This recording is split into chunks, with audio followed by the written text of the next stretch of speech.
Bueno, regresamos a Vía Pública, ya dejamos el tema planteado, la pregunta también en el fanpage de Facebook de 24 horas, ¿usted cree que el Tribunal Constitucional es una tercera cámara? Y por supuesto lo ponemos aquí en la mesa del programa. Pasamos de inmediato a presentar a nuestros panelistas invitados. Fernando Atria, académico de la Facultad de Derecho de la Universidad de Chile. Fernando, muchas gracias por acompañarnos. Hola Nicolás, buenas noches. También el diputado de Renovación Nacional, Luis Pardo, integrante de la Comisión de Educación. Diputado, gracias por acompañarnos también. No, gracias a ustedes, buenas noches Nicolás. Y Constanza Schoenhout, secretaria general del Movimiento Autonomista. Constanza, bienvenida también, buenas noches. Muchas gracias.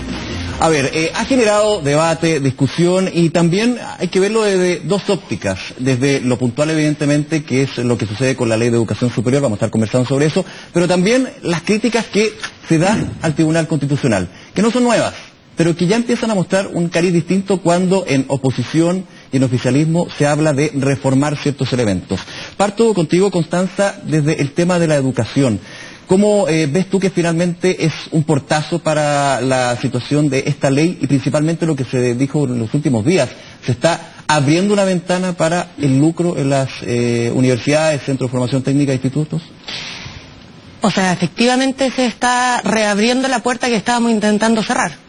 Pese que desde el mismo ministerio se ha dicho que la prohibición de lucro se mantiene, que esto era más bien un cortafuego, como también lo dijo la ex ministra de Educación. No, yo no estoy de acuerdo con las declaraciones que ha dado el ministro Varela. Creo que es importante ver cómo ha sido el proceso de movilización estudiantil y en general el movimiento social por la educación durante los últimos 10 años, que precisamente ponían el foco en la conquista de la educación en particular, pero también de otros derechos sociales, precisamente como derechos sociales y por tanto la necesidad de sacarlos del mercado y de sus lógicas.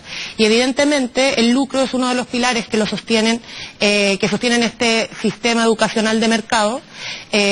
Los movimientos sociales fueron capaces de pujar hasta que esta discusión se pusiera sobre la mesa, una discusión con amplio respaldo social, que finalmente logra terminar en una ley que se aprueba, más allá de que nosotros como Frente Amplio apostábamos a terminar con el lucro en toda la educación superior, incluyendo los centros de formación técnica e institutos profesionales, pero esta ley solo era para, digamos, el sector universitario. Y en la medida en que se declara, se declara inconstitucional la prohibición del artículo 63, que prohíbe que los controladores de las universidades sean entes con fines de lucro, lo que se hace finalmente es permitir que las empresas sigan definiendo cuál es el rumbo de la educación de los jóvenes que estudian en esas universidades y por tanto también permitir que hayan utilidades que pagan las familias, digamos, a través de aranceles, que el Estado probablemente va a pasar a través de gratuidad, porque acordemos que en términos de gratuidad uno de los requisitos que se ponía era poner fin al lucro, o sea, financiar solo universidades que no tuvieran fines de lucro. Por tanto, nuevamente entramos al desfonde de las platas de todos los chilenos y chilenas que se van a ir a manos de algunos empresarios nomás. Y ahí efectivamente, todo lo que se ha avanzado durante estos 10 años, el Tribunal Constitucional lo que hace con su sentencia es finalmente ponerle término y reabrir esa puerta para que la educación siga siendo mercado y los controladores, muchos de ellos transnacionales, sigan lucrando con la educación chilena. Ahora, diputado Pardo, ¿usted cree que se da ese contexto que señala Constanza, que evidentemente el lucro va a terminar reinando de alguna manera la educación superior y que justamente es la ley que estaba mandatada para evitar esta situación, que no se va a cumplir y que no importa que desde el Ministerio se diga, por ejemplo, que la superintendencia va a poder fiscalizar? Categóricamente no. De hecho, el artículo 63 es tan irrelevante desde el punto de vista de las herramientas que concibe la ley para combatir el eventual lucro en la educación, que los diputados Jackson y Boric lo votaron en contra cuando se votó en la sala. O sea, no era un elemento sustantivo de todas las herramientas que contiene la ley para evitar el lucro. Se creó una superintendencia de educación que tiene todas las atribuciones para investigar y perseguir el lucro. Hay penas desde el orden penal, con penas de cárcel, hasta sanciones administrativas, pasando por sanciones civiles, para todos los tipos, y está muy bien detallado eso en la ley, de formas en que una universidad pudiera utilizar sus excedentes con fines de lucro.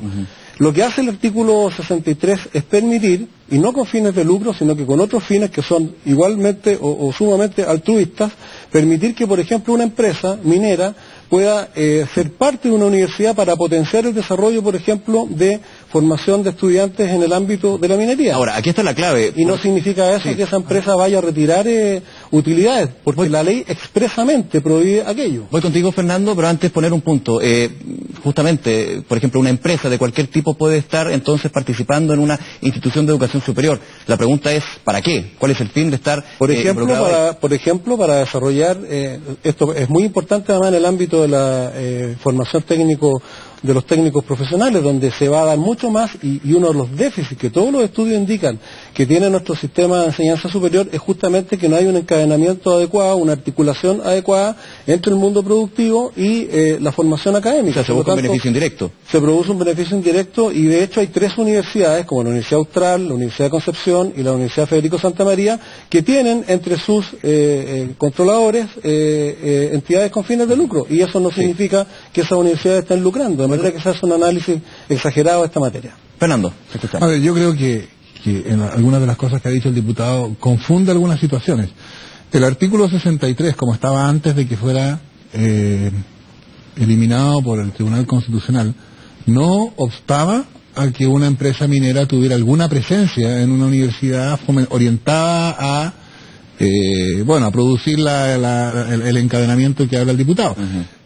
Toda la discusión respecto al artículo 63 no tiene nada que ver con el régimen de los centros de formación técnica en los institutos profesionales, que fue el punto que Constanza hacía presente, que era otra demanda que no alcanzó a llegar al... En algún minuto se estableció, pero finalmente la discusión... Porque el artículo 63 se refiere solamente al control por entidades con fines de lucro de universidades que no pueden tener fines de lucro. O sea, la cuestión no es la presencia, es el control.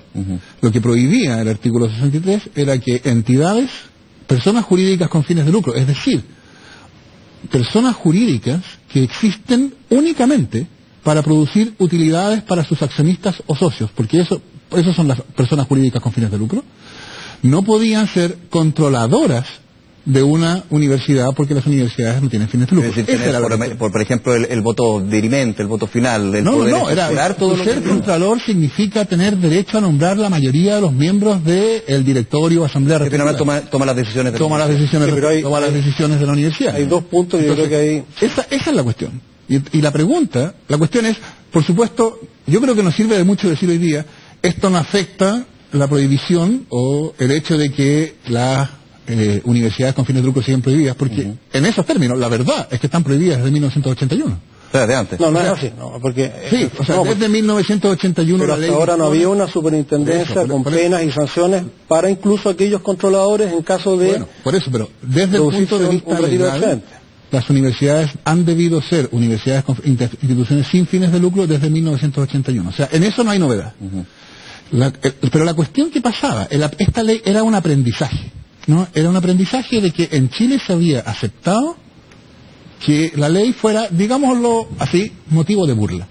¿No? Es decir, llegaba una empresa, un fondo de inversiones internacional, pagaba decenas de millones de dólares por una universidad, reportaba a la agencia local respectiva, a la Securities and Exchange Commission en Estados Unidos, reportaba que esta era una operación lucrativa, y en Chile se seguía diciendo, y de hecho hoy día se sigue diciendo, pero no lucran. Y no lucran. El caso de Lourdes, por ejemplo. Bueno, tú lo por poner un ejemplo.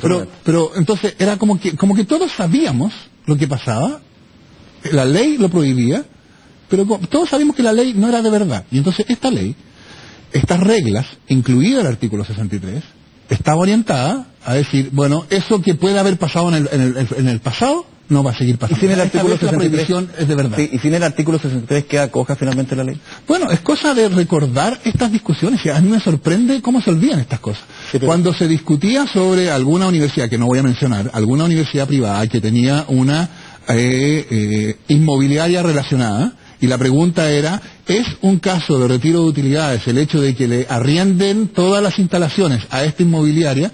El problema, claro, ¿cuál es el valor de mercado de un arriendo de un edificio universitario que queda en San Carlos de Apoquindo? Bueno, pero no es fácil establecer. Fernando, todas esas cosas están zanjadas hoy día. Para pasar con el diputado. Sí, es muy breve. El punto es, esa era la forma en que se retiraban utilidades. Pero cuando esa cuestión se cuestionó, lo que se dijo es, ¿esos contratos no son ilegales?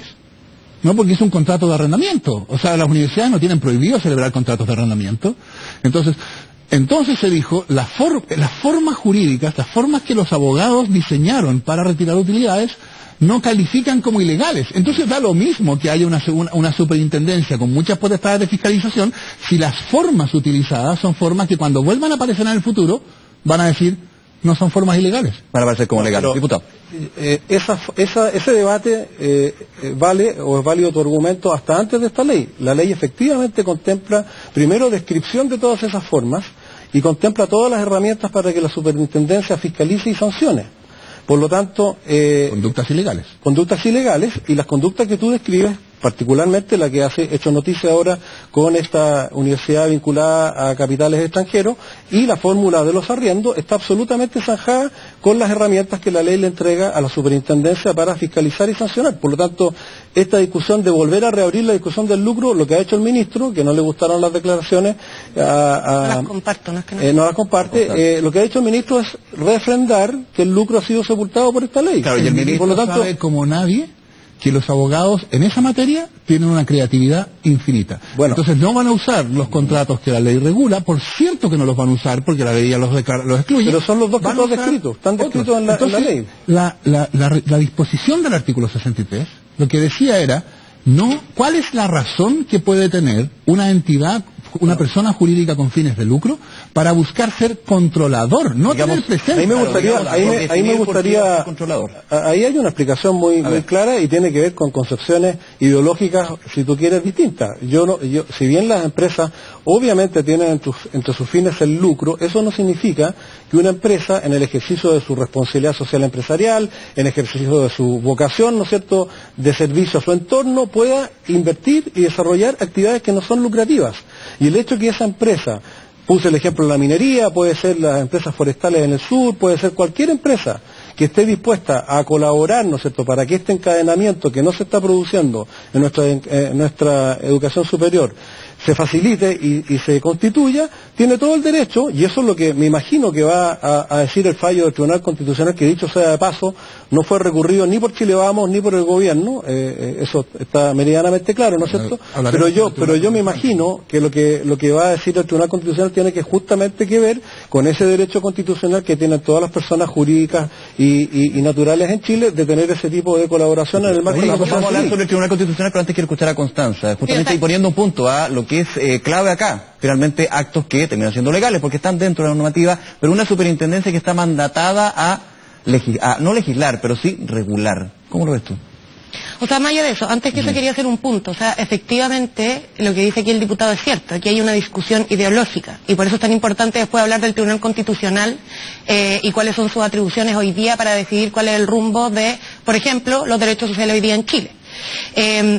Y ahí, esta idea de que las empresas vienen de una manera como altruistamente a colaborar con la educación chilena, yo no me lo creo que, por ejemplo, grupos controladores como el Grupo Loret, que controla Andrés Bello, que controla la Universidad de las Américas, dijo expresamente que si ese artículo efectivamente era aprobado, ellos retiraban todas sus utilidades de acá de Chile y se las llevaban para otro lado. ¿Y se tiene que aplicar a todos los casos? Por ejemplo, lo que decía el diputado de empresas que dentro del encadenamiento productivo, la capacitación, quieren estar dentro de una institución para alguna manera... Es que yo creo que eso es... controlar. Exacto, es una discusión distinta.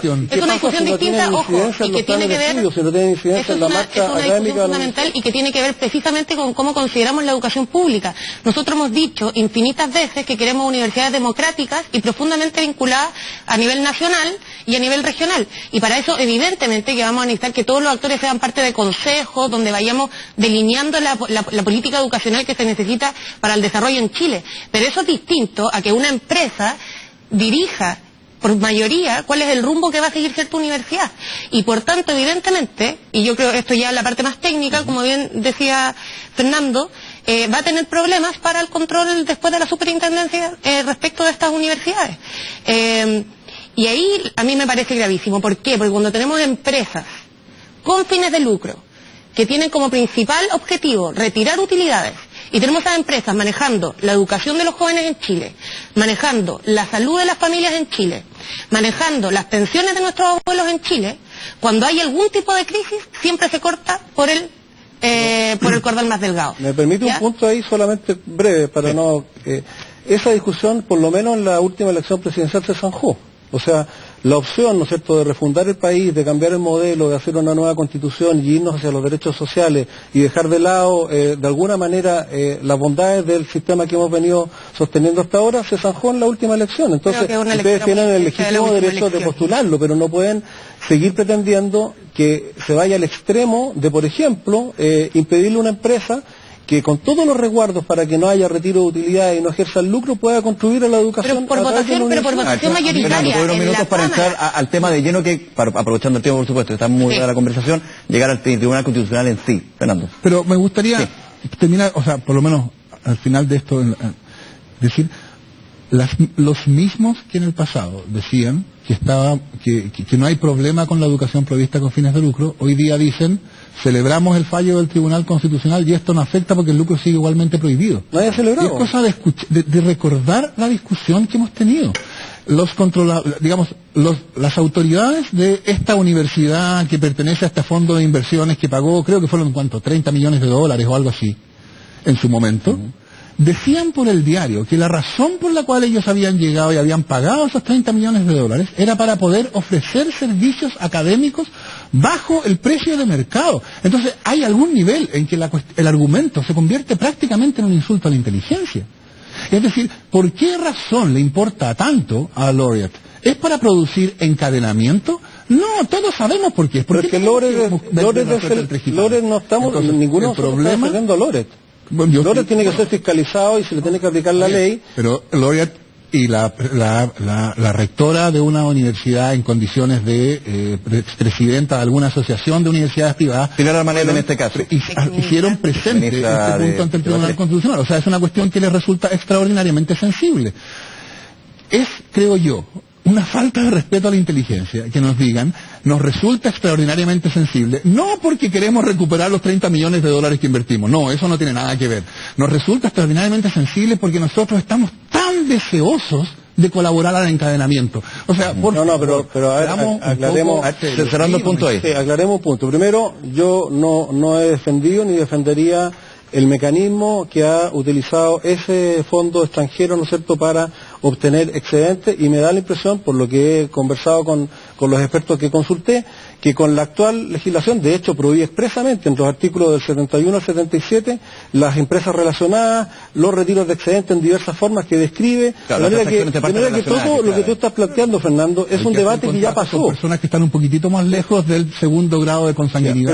Pero es un debate que ya pasó, o sea, lo está en discusión el lucro. Pero quiero aclarar otro debate. A ver, les pido un segundo. Solo para hacer el punto. Un segundito para cerrar y voy a ir al tema de fondo también que está ahí. No. Yo me lo dije, ya. Pensé que te lo dije. No, por favor. Solo quiero decir que ese artículo fue votado por mayoría en el Congreso, un espacio democráticamente electo. Entonces, esa discusión efectivamente ya se dio, ya se discutió, y aquí, a ver si te ayudo a dar el paso, me está dando y el Tribunal Constitucional lo echó para atrás. Gracias por el pase, lo tomo entonces. Un espacio democráticamente donde hay una elección. De hecho, escuchamos durante los últimos días a la presidenta de la Cámara de Diputados, el presidente, el vicepresidente del Senado, donde decía, bueno, si quieren colegislar, por lo menos que lo elijan. Fernando Atria, nuevamente la discusión sobre el Tribunal Constitucional, sobre esta tercera Cámara. ¿Tú postulas que es una tercera Cámara? O sea, yo creo que basta con ver cómo funciona para darse cuenta de una tercera Cámara. O sea, uno pone al Tribunal Constitucional aquí. A un lado pone la Cámara de Diputados, y al otro lado pone la Corte Suprema. Y uno se pregunta, ¿a qué se parece?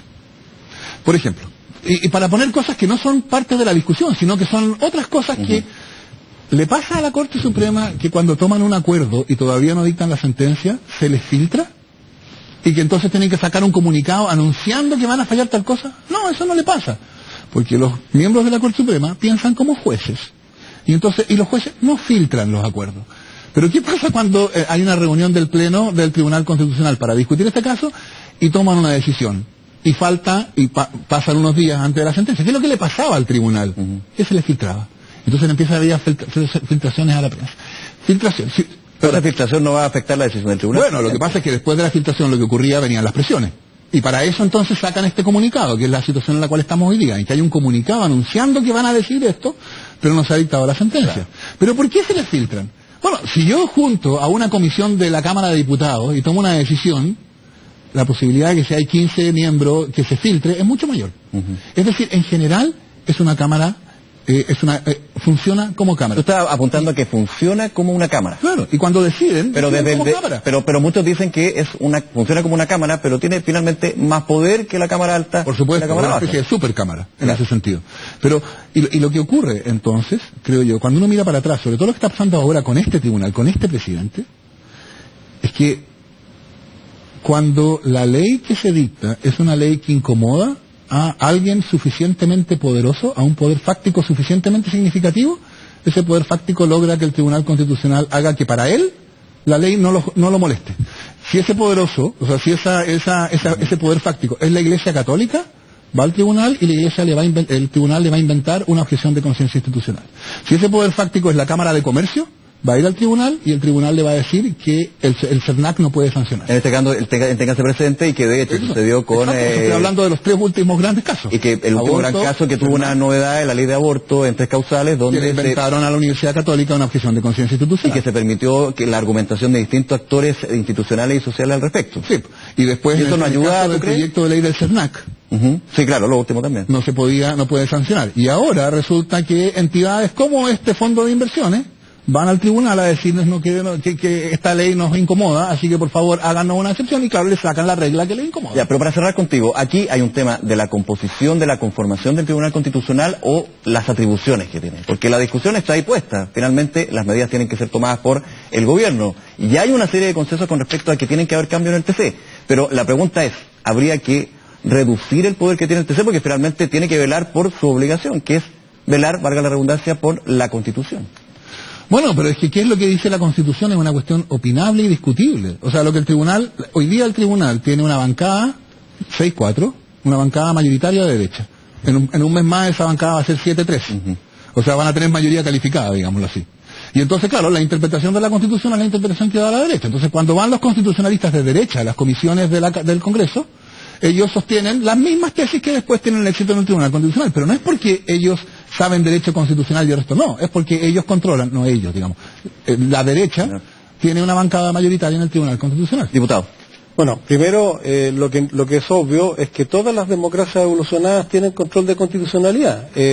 Hay países, ¿no es cierto?, como Alemania, España y Chile, que tienen un órgano concentrado, países como Estados Unidos, Argentina, Uruguay, que lo hacen a través de la Corte Suprema, en un control difuso, pero en todas partes hay control constitucional y no es antidemocrático que un órgano jurisdiccional enmiende aquello que no se ajusta a la Constitución. Podemos discutir si la composición, si se puede mejorar, en fin, totalmente de acuerdo, a mí tampoco me gustan las filtraciones, pero el control constitucional existe en todas las democracias y por lo tanto me parece que no es el tema a levantar, ¿no es cierto?, como una bandera que el Tribunal Constitucional está legislando al margen de lo que es normal en una democracia. Pero que finalmente de hecho no tiene iniciativa. Se le pone en duda porque cuando la nueva mayoría recurre al Tribunal Constitucional o la concertación, que recurrieron incluso más veces que Chile Vamos en algunas estadísticas. Es una información falsa que pero por eso me parece, pero ha recurrido muchísimas veces. Dentro de una figura de duopolio, entonces, mucho por una figura de duopolio, los dos lados han recurrido al tribunal por distintas y no siempre el Tribunal Constitucional ha fallado a favor de la derecha, como señala Fernando. Recuerdo casos como por ejemplo el tema del Consejo Nacional de Televisión y los temas de pluralismo y libertad de expresión, donde el Tribunal Constitucional falló totalmente distinto a lo que habría sido esa doctrina. Por lo tanto, lo que no puede ser es que cuando el fallo me conviene lo critico y cuando no me conviene lo aplaudo y critico la existencia del Tribunal Constitucional, pero amenazo con recurrir y recurro de hecho cada vez que me conviene. Entonces, podemos discutir si se puede perfeccionar el Tribunal Constitucional. La nueva mayoría ha recurrido, los diputados de la nueva mayoría han recurrido al Tribunal Constitucional. Ah, bueno, supongo que cuando calculan que tiene una mayoría suficiente. Por supuesto, y por lo tanto, pero eso es lo que estoy diciendo. ¿Por qué no habrían de ir? Eso es lo que estoy diciendo. Entonces tú no puedes decir que es un órgano antidemocrático cuando te conviene y recurrir a ese órgano en otras circunstancias. Entonces yo creo que el tema acá es que primero se ha aprovechado este fallo del Tribunal Constitucional para levantar, ¿no es cierto?, como que la derogación del artículo 63 es antidemocrático, ¿no es cierto?, y vulneraría la legislación en circunstancias de que lo que vulnera el artículo 63, a juicio de muchos, recuerdo que, reitero que no fue ni Chile Vamos ni el gobierno quien recurrió, pero a juicio de muchos vulnera derechos constitucionales y hay que esperar el fallo para ver qué tan así y será opinable como dices tú, pero es un órgano jurisdiccional que existe en todas las democracias del mundo. Constanza. Voy yo. Voy a ir contigo. Sí, voy yo porque me interesa particularmente como parte del Frente Amplio, que digamos, al contrario a la lectura que hace el diputado, yo creo que efectivamente hoy día el Frente Amplio es un actor político y digamos esta lógica binominal, al menos en términos del campo de la política, está terminado. De hecho, ustedes tienen una diferencia, no han recurrido, obviamente por tiempo y también por la situación, no han recurrido a un tribunal constitucional. Pero hemos sido víctimas constantemente de las decisiones del Tribunal Constitucional desde nuestra perspectiva hacia dónde debería avanzar Chile. Primero, yo creo que efectivamente un tribunal, digamos, una corte constitucional que vele porque no se pasa a llevar la Constitución es razonable. Pero en Chile es bastante irracional. ¿Ya? ¿Por qué? Primero, lo pondría en términos del cuoteo. ¿Ya? O sea, la forma de constitución del Tribunal Constitucional mediante cuoteos políticos, porque eso es, y está pensado en una lógica política binominal, ¿ya? Porque ahí no están representados pluralmente distintos actores sociales y políticos, es la derecha y la exconcertación nueva mayoría. ¿Ya? Y por tanto, mientras haya cuoteo político, ese órgano va a seguir siendo un órgano más bien político y legislativo, más que un órgano técnico jurídico como debiese ser. Interrumpo, ¿y se soluciona con la alta dirección pública? No, yo creo que el problema es más de fondo. Tercer punto, creo que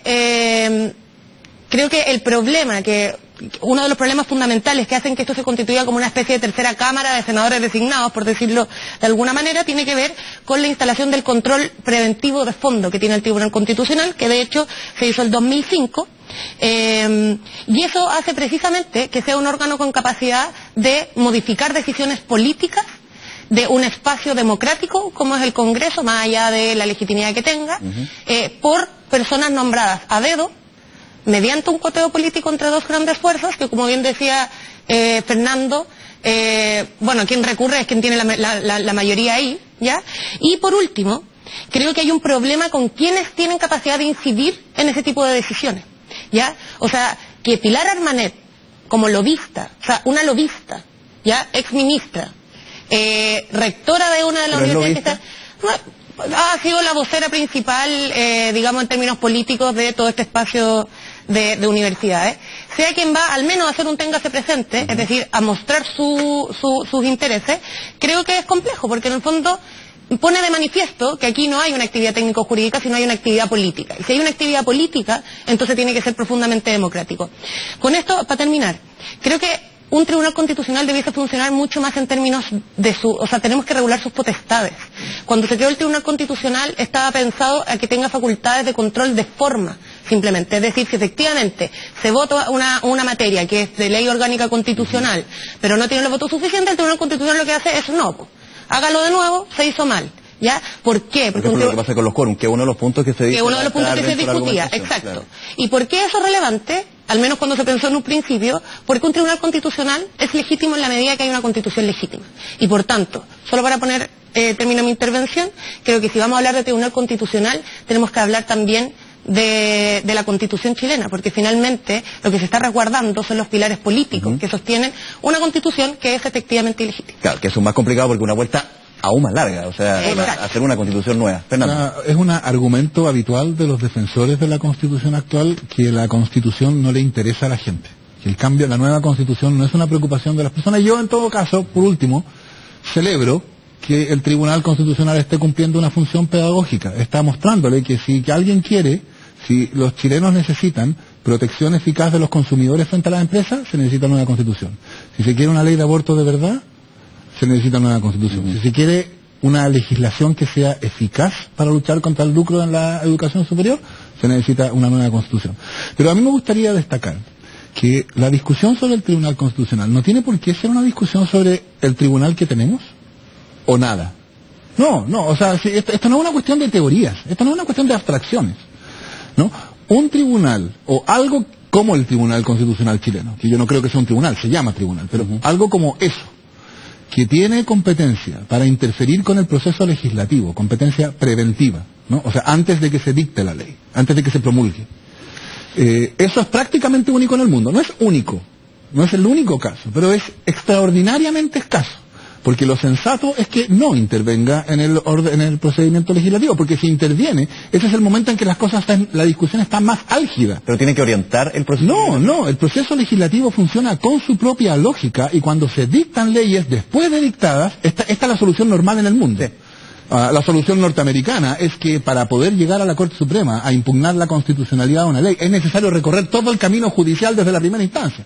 La solución europea, salvo el caso francés, que es peculiar, la solución europea se puede recurrir contra la constitucionalidad de una ley, pero ya dictada. Y no es lo mismo discutir... Pero es un problema porque ya se está creciendo, ya se está practicando. Bueno, y eso hace... O sea, por ejemplo, el senador Hernán Larraín, o el ahora ministro de Justicia, Hernán Larraín, cuando se dictó la reforma electoral, alegó que el nuevo sistema electoral era contrario a la Constitución. ¿Qué dice hoy día? ¿Estaría dispuesto él a decir hoy día, después de que ya ha funcionado y que ha producido algunos efectos, estaría hoy día dispuesto a decir que es un sistema inconstitucional? Yo le apuesto que hoy día no estaría dispuesto a decirlo. Entonces, esa es la primera cosa. Hay un control preventivo que es totalmente, que distorsiona todo. Y la segunda es una que ha mencionado 2 veces el diputado, que es, ¿por qué el Tribunal Constitucional tiene que venir a pronunciarse acerca de si se votó bien o se votó mal el artículo 63, cuando ningún grupo parlamentario estuvo dispuesto a reclamar de que se haya votado mal? Porque el argumento es que estos quórums, yo creo que es un mal argumento, pero el argumento es que estos quórums son para proteger a las pobres minorías, de que no sean aplastadas por la aplanadora de la mayoría, ¿no? Y entonces, si ellos creían, si la derecha creía que el artículo 63 tenía que votarse con 4/7, ¿por qué no fueron ellos al Tribunal Constitucional? ¿Por qué no estuvieron dispuestos ellos a decir, nosotros estamos en contra del artículo 63 y creemos que es inconstitucional y queremos que, aunque haya una mayoría en el Congreso, no se pueda dictar, así que vamos a ir al Tribunal Constitucional a alegar que es ley orgánica constitucional? Entonces aquí tomó Fernando, nadie lo hizo. Otra breta del problema, que va más anterior.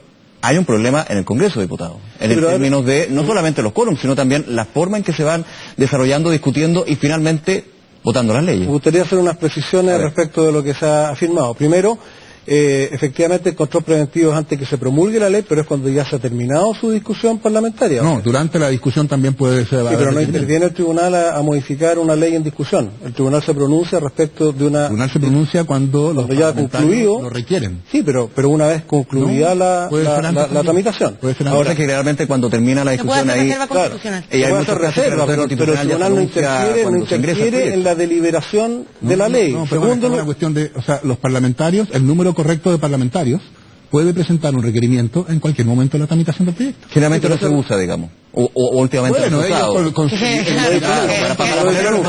pero no significa que no exista la posibilidad. Segundo, el tribunal no legisla en los términos que la gente puede estar entendiendo a raíz de todo este debate, ¿no es cierto?, creando nuevas leyes. El tribunal tiene únicamente la facultad de eliminar aquello que es inconstitucional a juicio del tribunal.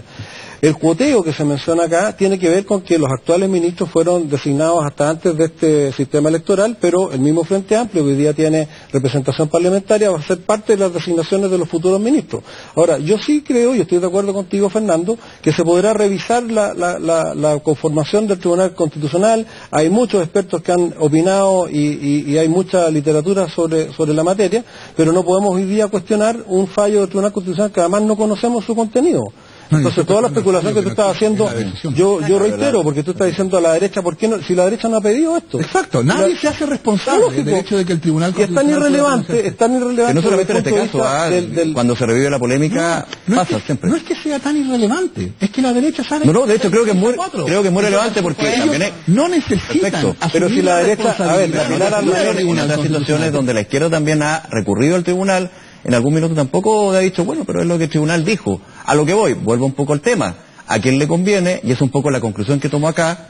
Va al tribunal y finalmente dice, bueno, pero aquí es que aquí yo creo que se mezclan dos temas, ¿ya? Lo primero yo creo es, o sea, bueno, si existe el Tribunal Constitucional, yo me imagino que en vía de tratar de gobernar, todos recurran en la medida en que pueden. Y yo creo que eso ocurrió durante todo el Pacto de la Transición, desde los 90 hasta la actualidad. ¿Ya? Yo no daría por hecho que el Frente Amplio va a ser parte del Tribunal Constitucional. A nosotros nos interesa ampliar y fortalecer la democracia y no restringirla mediante ciertos resquicios que se puedan hacer. Tampoco viene a ser parte de las para terminar mi punto, ¿ya?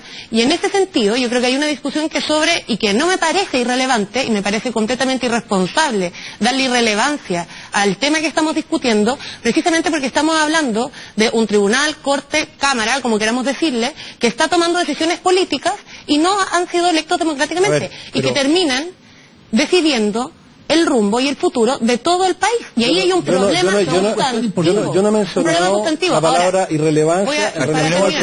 Para terminar. Ahora, si estás usando la palabra irrelevante para referirte solo al artículo 63, me parece más irresponsable todavía. Porque en el fondo lo que estás diciendo es, como esto me da lo mismo, entonces da lo mismo lo que haga el Tribunal Constitucional. A mí, con independencia de cuál sea la norma que se esté votando, que se esté prohibiendo o declarando inconstitucional, me parece importante que hablemos de los procesos democráticos que hoy día existen en Chile. ¿Y para qué están sirviendo la institucionalidad y las instituciones? Que están sirviendo para que el pueblo avance en sus demandas, que son representadas en el Congreso, en la Presidencia, en un montón de espacios, o si vamos a seguir permitiendo que hayan instituciones donde tengan la posibilidad de llegar y aplanar los avances sociales, las demandas sociales que ganan espacio público. Aprovechando el tiempo, en la democracia, lo que quiere el pueblo se expresa a través de las elecciones, y a través de las elecciones se conforman las instituciones democráticas, y las instituciones democráticas se modificarán en las instancias que corresponde de acuerdo a la voluntad del pueblo, pero no de acuerdo a la voluntad del sector. Pero los votantes no tienen nada que decir en la conformación del Tribunal Constitucional. Es una votación indirecta, se podría decir. Pero el Tribunal Constitucional, en ninguna parte del mundo el Tribunal Constitucional se elige, porque ahí sí sería una tercera cámara. Podemos revisar, reitero, la conformación, pero si no, yo creo que aquí no se elige, digamos, el Tribunal Constitucional por elección. Pero déjame terminar. Yo me refería a irrelevancia, y no tiene nada irresponsable, porque estoy haciendo una comparación de valor del artículo 63 respecto del conjunto de normas que prohíben el lucro. Y en ese conjunto de normas el artículo 63 es irrelevante a mi juicio. Fernando. Yo creo que aquí puede ser útil aprovecharse de que estamos en un contexto en que sirve en que podemos entender qué puede querer decir la crítica de que un tribunal está convertido en una tercera cámara, que en el fondo es un tribunal que no se somete a lo que el derecho es, sino que usa su potestad de tribunal para avanzar una agenda. ¿Qué es lo que los chilenos le criticamos a la Corte de la Haya en el caso Perú? No, independientemente de cuán correcto es, no quiero entrar en ese tema, pero ¿cuál es la crítica ahí? ¿Cuál fue la crítica en el caso Perú? ¿Se acuerdan que la línea que era el paralelo y después la crítica fue, la Corte aprovechó ese caso para contribuir a la paz mundial usando su criterio de justicia? Y muchos chilenos, digamos, la posición chilena era, o mucha gente dijo, eso es una mala manera de decidir como tribunal, porque el tribunal lo que tiene que hacer es decidir conforme a derecho. Y que en el minuto se dijo un tribunal totalmente lejano a el ciudadano chileno, y a la salomónico, ¿te acuerdas? El salomónico, y estaba muy mal ser salomónico. ¿Pasa también esto con el Tribunal Constitucional? Bueno, un tribunal lejano que finalmente tiene la palabra final. Bueno, el punto es que la legitimidad de un tribunal está dada porque el tribunal sea reconocido como un tribunal que decide conforme a derecho. La legitimidad del Tribunal Internacional de la Haya, que va a llevar después, o puede llevar después a que discutamos en Chile, cosa que me parecería mal, pero lo probable es que lleve a una discusión sobre si Chile debe permanecer dentro del Pacto de Bogotá o no. ¿Por qué? Porque hay mucha gente que está diciendo que el Tribunal de la Haya está dejando de ser un tribunal, porque está fallando en justicia, porque está contribuyendo a la paz mundial más que decidir conforme a derecho, ¿no?